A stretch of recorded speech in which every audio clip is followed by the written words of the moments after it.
we kind of had cracked this code of like, oh, Facebook is just a viral engine for like, look at this cool thing. We're all about turning a crappy situation into something positive. $250,000 of credit card I debt. still remember the day when no one turned up. Throw it in the garbage and start from scratch. I could give myself a chance, so I started something.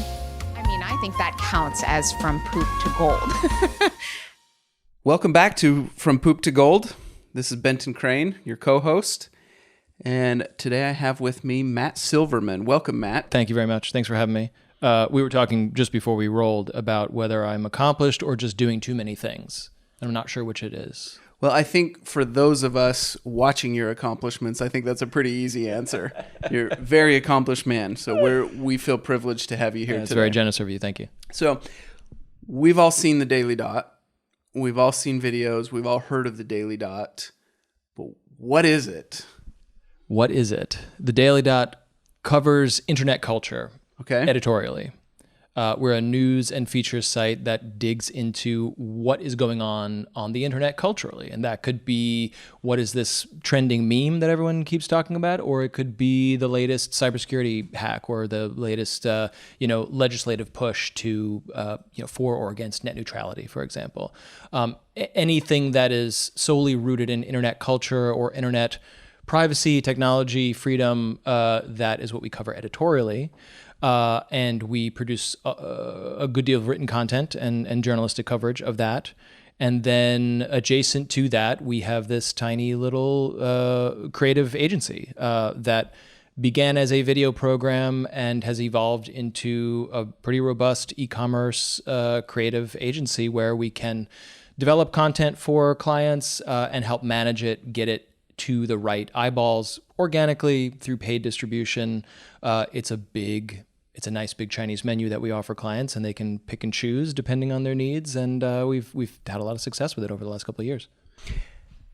Talk to us about stories. And when I say that, what's going through my head is that the Daily Dot must be dependent on great stories that travel, that get shared, that get passed from person to person, and that connect with people at an emotional level. Talk to us about how you find those stories or how you create those stories. Editorially, I think it's about living on the internet. You know, I've worked in newsrooms, journalistic newsrooms for the majority of my career before I kind of started focusing on entertainment, infotainment, and this agency work. And me and my colleagues just live online all the time, for better or worse. And the stories can come from anywhere. You know, if I am really invested in a particular social network, maybe a subreddit that I follow very closely, maybe it's a video game that I'm playing, and all of a sudden there's a controversy. There's a discussion that has wider ramifications for culture writ large, capital C, or perhaps internet culture. There are ways to pluck that out of the community that's really passionate about that story and pluck it out and say, hey, wider audience, here's why this matters to you or to the culture at large. And that's a journalistic art form that is really, it takes a lot of practice and work to position a story for a mainstream audience that was really only relevant to a subset of people on the internet. And that's what the Daily Dot does really well. I no longer work in the newsroom, so I'm not in the weeds, but it's an incredibly collaborative culture. So, if you see something, say something. You're just living on the internet as you do, and you spot something that has appeal or that is resonating in some way that matters. Pluck it out, pitch it to an editor, and if it makes sense, we will cover it. And we try to tell the story of the internet in all its forms, which is in some ways impossible. The internet is just too big. There are too many stories. And in a lot of ways, we have to focus and hone and say, okay, these are the most important stories because we think they are, or because they have the most resonance. It's a complicated line, and the writers and editors walk it every day. It's a process. Tell us more about that process, and maybe what would be helpful if you could talk us through what stories are off limits. So the story of the internet is massive, right? That could include so many things. have you guys identified anything that you don't cover? It depends. It's about using that journalistic sense. Some of that is training and schooling. I never went to journalism school, and I don't do journalism day to day, but like I said, I've worked in newsrooms, and it's about knowing when something feels icky and where to dig and where to leave it alone. A good example of this is I produce a show for The Daily Dot called Two Girls, One Podcast. It's a show where two professional actors who have performed internet culture on stage in New York, where I'm based, they just take like Tumblr threads and Reddit posts and Craigslist ads and perform them on stage as if they were the script to a theatrical production. Absolutely hilarious. They're brilliant performers. And I've cast them in a number of videos. And every time we worked together, we had said, oh, we should do something. We should make a web series. We should make a podcast. And finally, we figured out a way to make it work. And so the show is about talking about the internet, but then interviewing someone from an internet subculture or like a unique phenomena. So we've interviewed, furries or fetishists or people who create. There's this one gentleman who created an algorithm that could generate all combinations of text you could imagine that have ever been written or will be written. So it's an algorithm in this library. It's called the Library of Babel, where everything we are saying right now is already in the library. That's a computational weirdness that we were like, we got to get this guy in the show. So it's very cool, fascinating stuff like that. We bring guests on and we just have a good time talking about their community, their project, a video game archaeologist who's digging around inside video games to find things that other players have left behind in multiplayer games, these types. And he's doing his PhD on that. The coolest guests that we could find. We found, to answer your question, now that we've set the context of the show, we found someone who's developing a dating app or dating website for conspiracy theorists. So it's a gentleman who is building this media empire based on like, we have the cure to cancer, but drug companies don't want you to know it. 9/11 was an inside job. This kind of stuff that is very fringe and very hard to process, and and therein lies the fine line of like, there's a huge community of conspiracy theorists on the internet who want to date each other. That's a fascinating story that we decided to cover. But when we brought the gentleman on, he started saying things on the show that are just not journalistically acceptable. So it was, and we're an entertainment show. So here's where it gets even murkier. Right. We're just here having laughs, having a good time, but our audience relies on us to get good quality stories and for us to do a bit of journalistic rigor in interviews so that we don't have people spouting nonsense. And the host did a really wonderful job kind of pushing back and whatever. And I guess the moral of the story is like, the show came out well, but would we cover that person or that topic again? I don't think I would, because it ended up leaning too much toward like, we gave that person a platform to spout nonsense, and it was less about covering the community. And that was a line that we walked a little too close to the line, and I wouldn't do it again, even though I'm proud of that show. We did a good job. That hopefully answers your question of like, there's a lot of stuff out there.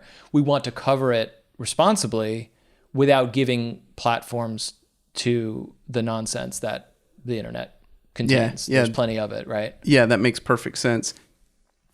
All right. The podcast is called From Poop to Gold, of course. Yes. We want to hear, in either your life or in your career or even in this role, we want to hear about a situation that was really crappy, but you were able to work it through to the point that it became gold, right? Sure. Turned it into something amazing. Yeah.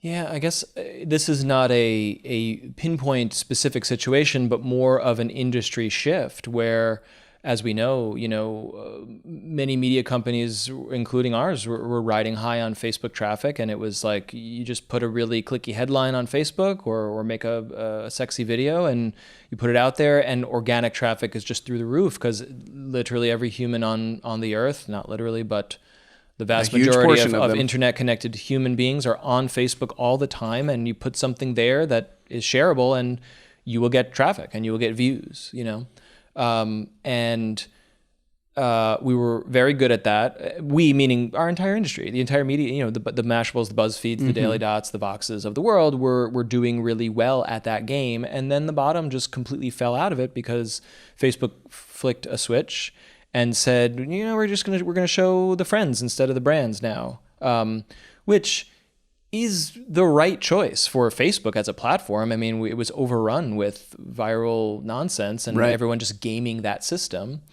And that became a bad time for the digital media industry.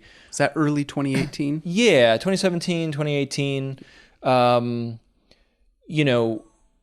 The 10,000 foot view is that it was, I think, a much needed correction of it was just a platform full of nonsense. And now we're kind of getting back to making what I like to call essential content, which is content that really matters to people and that people are willing to support and pay for.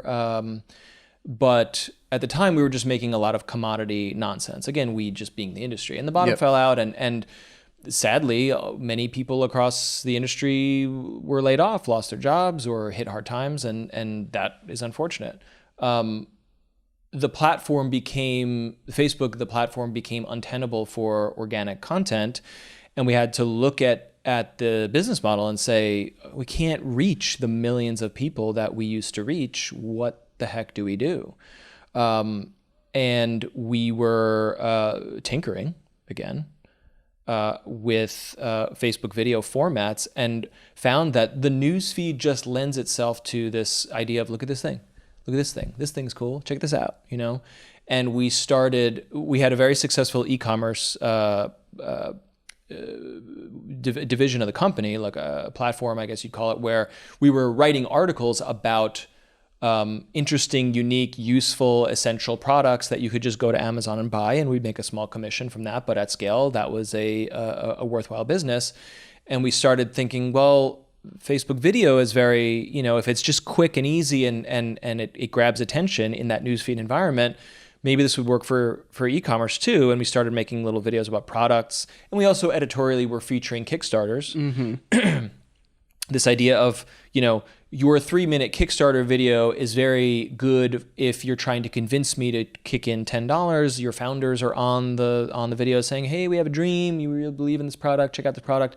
But for Facebook, that's the wrong format. So we would, pull that video, recut it, and say, whoa, check out this awesome thing, this awesome product that these awesome people are creating on Kickstarter. They're so close to their goal. Isn't it cool? And we were sending boatloads of traffic via Facebook video to Kickstarter, to Amazon, to our own store. And we kind of had cracked this code of Facebook is just a viral engine for look at this cool thing. It's not about deep, meaningful engagement. You don't necessarily want to put an hour-long podcast or a vlog video on Facebook. You're just hey, check out this thing. And all of a sudden it became an engine for marketing, which Facebook is the world's biggest advertising network, or the most efficient advertising network ever devised in human history.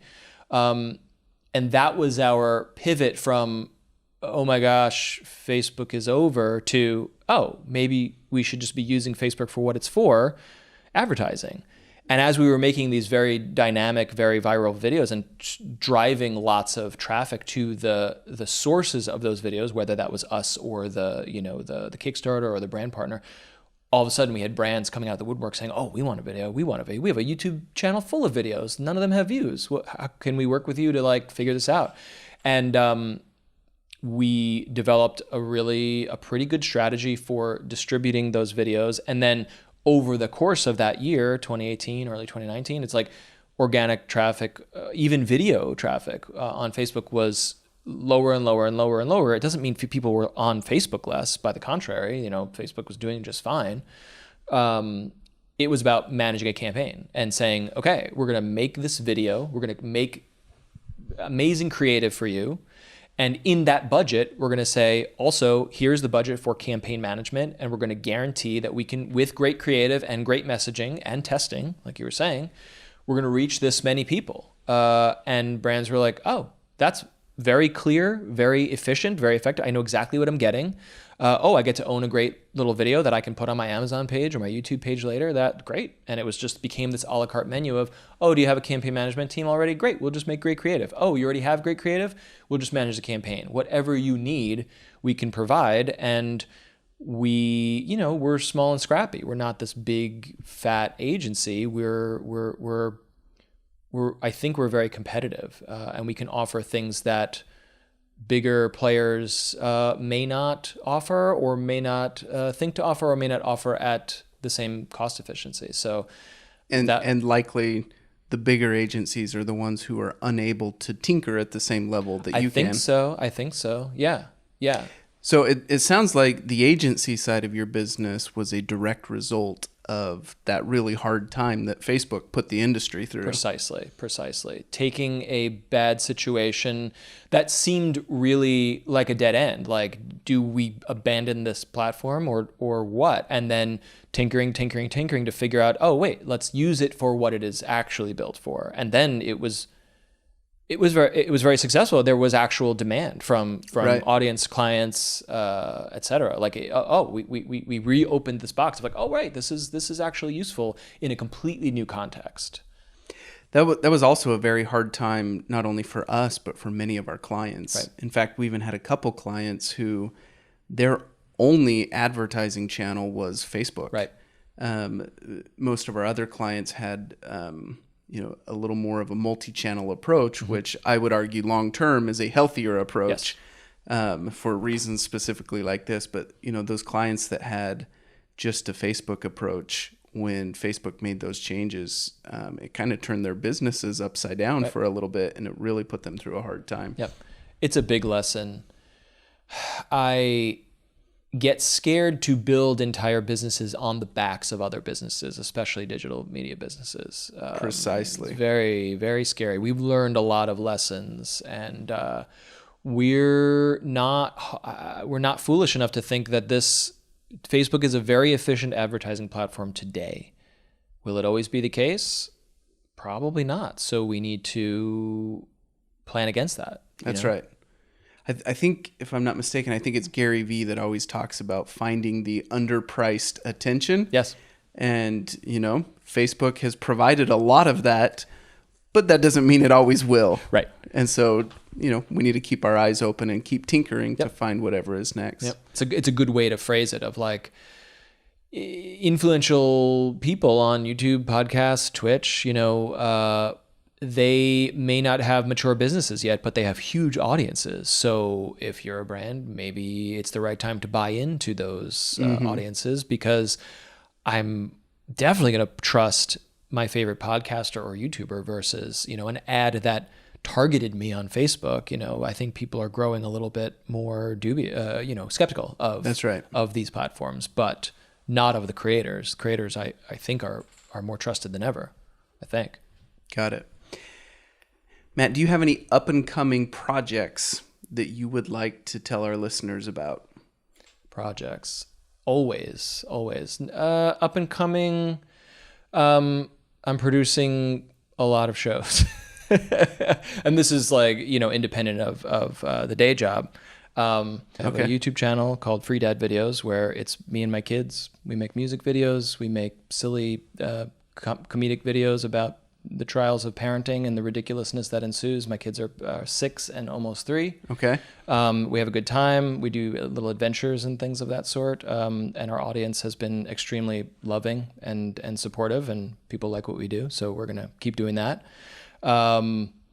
I am hosting a show by a dear friend of mine, Dan Lewis. It's called Now I Know. He has a very successful newsletter.